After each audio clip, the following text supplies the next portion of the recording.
tem alguma coisa que precisa tomar, de fato? A pessoa precisa consumir alguma vitamina, alguma coisa que, nossa, é muito legal a pessoa consumir. Muitas. Você sabe que eu tenho uma frase... Alguma coisa que você pode falar, obviamente, porque eu sei que vocês são médicos, você não pode gestar... Eu tenho uma frase muito boa quando as pacientes doutor, o que é que eu posso tomar? Eu digo, atitudes. Isso é a primeira. A primeira que eu digo, que eu também sou bem pouco tolerante para isso. Atitudes. Se você querer. E se você não quiser, eu sou a melhor pessoa para respeitar que não é seu momento. E eu acho que isso também é uma conduta que a gente precisa ter. É óbvio. Mas assim, o que é que a gente tem, Malu? Existe uma série de vitaminas, e a gente pode citar aqui algumas, que fazem diferença para a fertilidade. Por exemplo, a vitamina D, que a gente está sempre lembrando dela para a exposição do sol e para a osteoporose, para a parte óssea, ela é determinante. A gente não lembra sobre isso. Né? Eu nem penso. Você falou osteoporose, eu até falei, nossa, é mesmo? Eu quando menopausa, eu preciso pensar. Mas assim, só para ter ideia, a vitamina D, em níveis adequados, ela regula uma proteína que chama 3-beta-hidroxisteroide desidrogenase. Uma proteína que ajuda a produção de progesterona. Então, como progesterona é o hormônio progestacional, níveis adequados de progesterona requerem níveis adequados de vitamina D. Então, para quem está nos assistindo, suficiência de vitamina D, que você pega no exame laboratorial, é para você não ter raquitismo, que é uma doença óssea que já foi erradicada. Para você ficar 10 minutos no sol por dia, com 90% do corpo desnudo, você já vai produzir aqui na pele de 7 a 10 mil unidades de vitamina D. Aproveita o desnudo da vitamina D e vai ter relação sexual. Exatamente. Aí tem que ser 100% desnudo, idealmente, né? Então, a vitamina D ela é fundamental para esse funcionamento. A melatonina, seja através de um sono de qualidade ou às vezes da suplementação, como eu já comentei, porque o estresse oxidativo é muito grande. É tanto que os principais trabalhos de reprodução assistida, eles conseguem colocar melatonina dentro do ovócito para melhorar a qualidade da implantação e no junto. meio, inclusive, Eu lembrando que estou esquecendo de tomar melatonina sempre, Bruna. Só dormir bem. Aproveita para dormir bem, tá tranquilo, produz endogenamente. Então, isso é muito importante. A gente vai ter aí vitamina B12. Vitamina B12 é cofator de uma infinidade de reações químicas no organismo. Então, isso assim é vital que a gente utilize. Especialmente porque a gente sabe, né, Bruna, que a tendência de ter depressão pós-parto é algo que tem aumentado muito e a gente entende que a depressão pós-parto, igual você que não comprou bitcoins na época que Bruno mandou, está sentindo hoje, eu só lamento, eu me incluo nesses. Fiz o equity mais aqui, não comprei. Na hora que o Bruno começou a falar, eu falei, nossa, fui da segunda turma, terceiro agora. do equity mais e não comprei bitcoin, mas também era liso, na época eu não podia comprar, enfim. Eu tinha uma justificativa bem plausível para não ter comprado. Não é assim hoje, Mas isso é uma coisa importante, porque se você tem... A gente lembra que durante a gestação você vai ter uma quantidade imensa de hormônio, clampeou o cordão umbilical, seu Bitcoin saiu de 100 mil para nada, do dia para a noite. Então isso está muito associado e a vitamina B12 ela está ligada à produção de serotonina, então é extremamente importante. E o ferro, que é extremamente negligenciado. O ferro é cofator das reações do metabolismo, tanto do ovário quanto do metabolismo do fígado.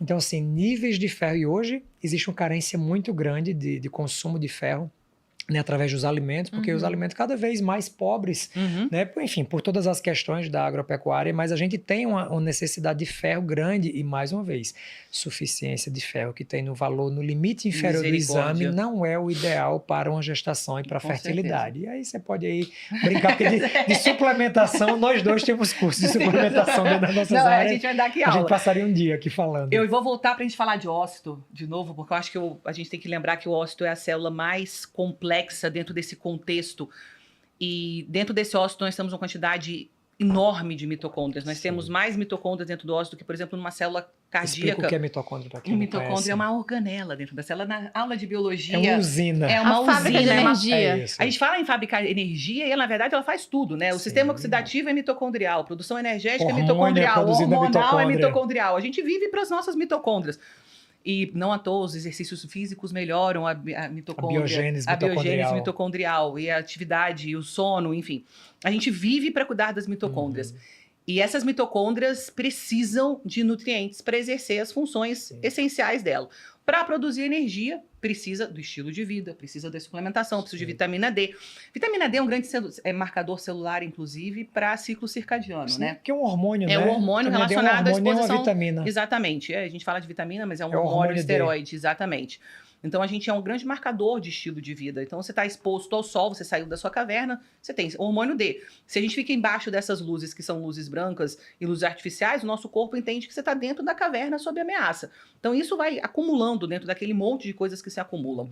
A mitocôndria ela precisa de muitas vitaminas de complexo B por conta da metilação. É a mitocôndria que vai produzir os ativos de metilação. Então, a gente está falando de B12, de B9, de B6, de zinco, de vitamina D, de vitamina A, de colina.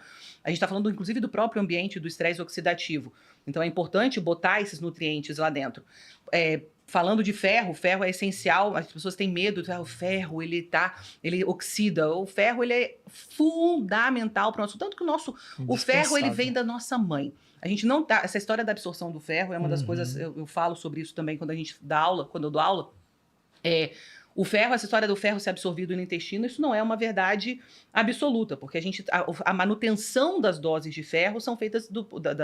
dos níveis de ferro são feitos pela absorção intestinal.